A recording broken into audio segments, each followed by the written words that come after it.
નમસ્કાર દર્શક મિત્રો, તહેલકા ન્યૂઝમાં હું મેઘા અગ્રવાલ આપનું હાર્દિક સ્વાગત કરું છું. આપ જોઈ રહ્યા છો તહેલકા ન્યૂઝ. નજર કરીએ આજના સમાચાર.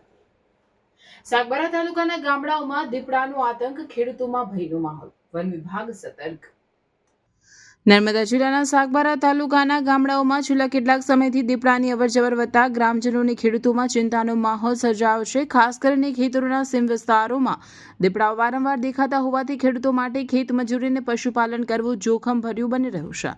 તાજેતરમાં ધવલીવેર ગામ અને ખડકુની ગામના સીમ વિસ્તારમાં આવેલ ખેતરો પાસે દીપડો પાંજરે પુરાયો હતો. ધવલીવેર ગામના રહીશ છગનભાઈ વસાવાના ખેતર પાસે દીપડાની હાજરીની વારંવાર માહિતી મળતા વન વિભાગને જાણ કરવામાં આવી હતી, જેના પગલે વન વિભાગ દ્વારા ખેતર નજીક પિંજરું મૂકવામાં આવ્યું હતું અને થોડા જ સમયમાં દીપડો પાંજરે પુરાયો હતો.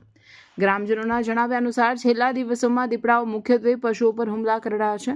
થોડા દિવસો અગાઉ આવલીકુંડ ગામ પાસે એક ખેતરની વાડીમાં દીપડાએ વાછરડા પર હુમલો કર્યો હતો, જેના કારણે ખેડૂતોમાં ભય વધુ વકર્યો છે.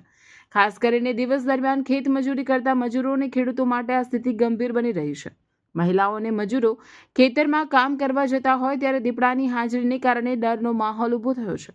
વન વિભાગે દીપડાને પાંજરે પૂર્યા બાદ આસપાસના વિસ્તારોમાં પેટ્રોલિંગ વધાર્યું છે અને ગ્રામજનોને સાવચેત રહેવા અપીલ કરી છે. સાથે જ ખેતરો નજીક રાત્રિના સમયે એકલા ન જવું, પશુઓને સુરક્ષિત જગ્યાએ બાંધવા અને શંકાસ્પદ હલચલ જણાય તો તાત્કાલિક જાણ કરવા સૂચના આપવામાં આવી છે. સ્થાનિક લોકોની માંગ છે કે આ વિસ્તારમાં વન વિભાગ દ્વારા સતત દેખરેખ રાખવામાં આવે અને દીપડાઓને પકડવા વધુ પિંજરાઓ મૂકવામાં આવે, જેથી કોઈ જાનહાનિ ન થાય. દીપડાની વધતી અવરજવર ગ્રામ્ય વિસ્તારોમાં માનવ વન્ય જીવન સંઘર્ષ વધવાની નિશાની માનવામાં આવી રહી છે. જો સમયસર યોગ્ય પગલાં લેવામાં નહીં આવે તો આવનાર દિવસોમાં પરિસ્થિતિ વધુ ગંભીર બની શકે છે.